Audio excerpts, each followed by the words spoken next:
Hi everybody, I'm Giancarlo. And I'm Felicia. And this is a review of Rivet Wars. Yes, the Eastern Front. Yeah. Because there's probably going to be the Western front, the Northern Front, the Southern Front coming out soon. Apparently it's an expensive game. It is, but lots of stuff inside the lots of I was going to say, is it worth it? Time-wise and... Yeah, it's fun. Well, it's good. It's a good gateway miniature game. In Rivet Wars, players are choosing side between the Allies and Blight forces and wage war trying to meet different objectives. In the box you'll find gorgeous miniatures for both faction, Allies in green and Blight in gray, 9 numerically and alphabetically marked double-sided tiles, 16 stat cards for the units, 2 double-sided stat boards for easy reference for both faction, 24 action cards, 10 secret mission cards, 1 tracking tile to keep track of victory points, 4 victory markers, 5 gas markers, 24 damage markers, 12 flag markers for both faction, 6 six-sided dice, and a slew of other in-play scenario markers including barbed wire, minefields, tank traps, number markers, and strategic objective markers. Meet the mission objective before your opponent and you win the battle. Here's how to set up. For this review, we'll use the third mission, Trench Warfare, since it encompasses most of the rules and mechanics for a better comprehension of the game. Place the tiles according to the scenario in the rulebook. Make sure you place the bunker and strategic objective markers in their correct spaces. Each player chooses a faction and gets all miniatures of that faction. Give each player a stat dashboard and stat cards for easy reference. Place the tracking tile next to the board. Place 2 victory markers on each faction's side on top of the one. You can place the other 2 markers in the Rivet Points section.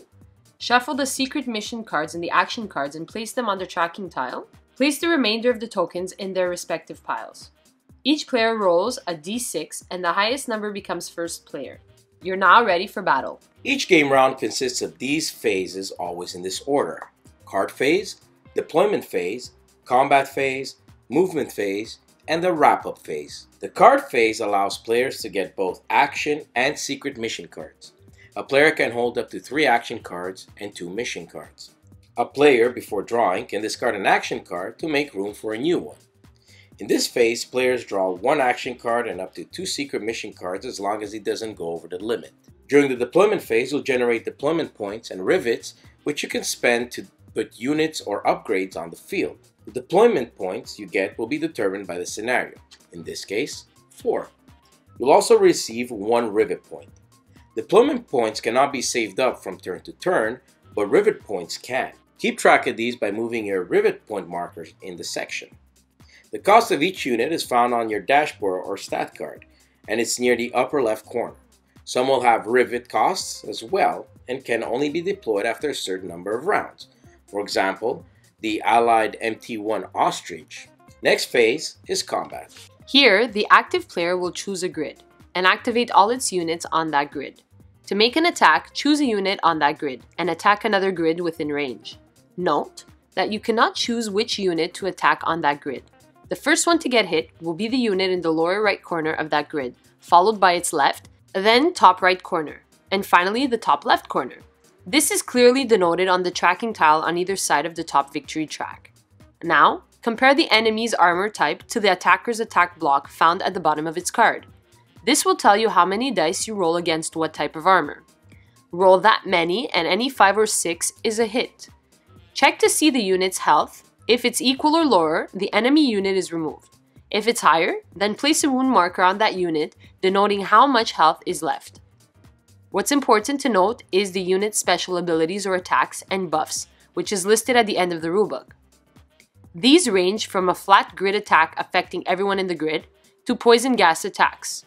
Repeat the process for the rest of its unit in the grid you choose attacking, either the same grid or a different one within range. What's important is to follow the targeted grid in order to see whom gets hit first. Once all units in that grid activate, choose another grid until all your units have activated. Then we move on to the movement phase. A unit's movement point is on its card or dashboard in the boot icon. Don't forget to add any buffs or special abilities they might have, like Runner. 2 rules to remember are that you only get 1 diagonal grid movement and you cannot enter a grid containing enemy units. Now, what's important to remember is where on the grid you want to place your units when they land there. This is useful for determining the attack order of your opponent when his turn comes around. So place your units according to their armor and what units your opponent has that are in range to better protect them.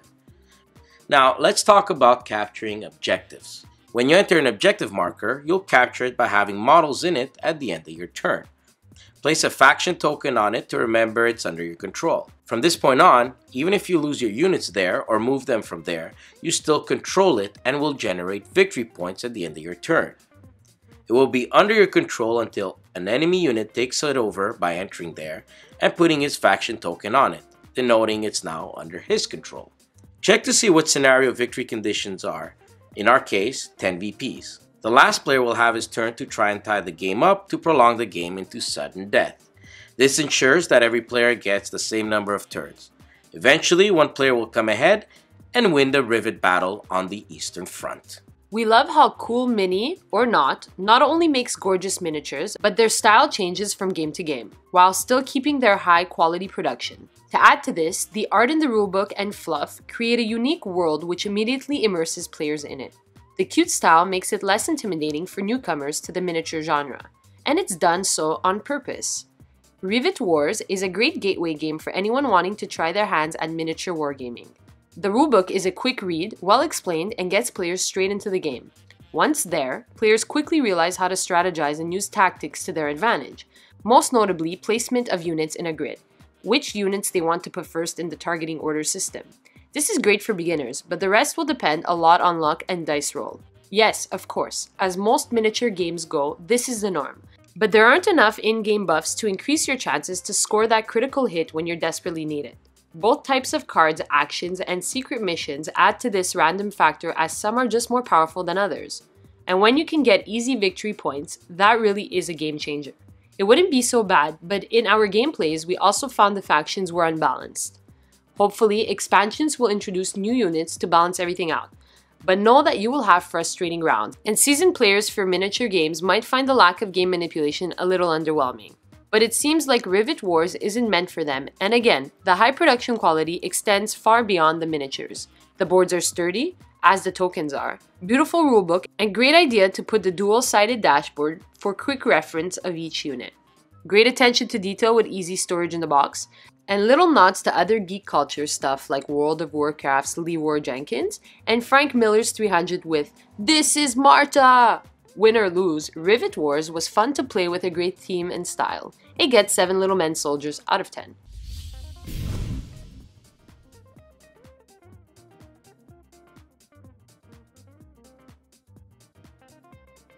She's wearing the Pabst blue ribbon cap in the other video as jogging well. pants. And she covers my face. Sorry.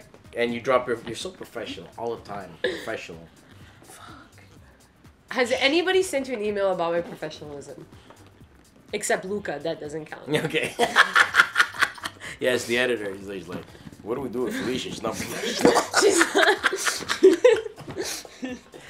She got a fan mail from a guy last night and he blamed it on the fine wine. Oh, yes, my fan, Stefano. Don't say his name. Why? No, he's gonna stalk you the whole night. I'm not gonna stalk the whole year. I'm just giving him a shout out. I'm sure you would appreciate it. He took the time to Cut write it me an out. email. Cut this part out. Completely You out. are not the editor.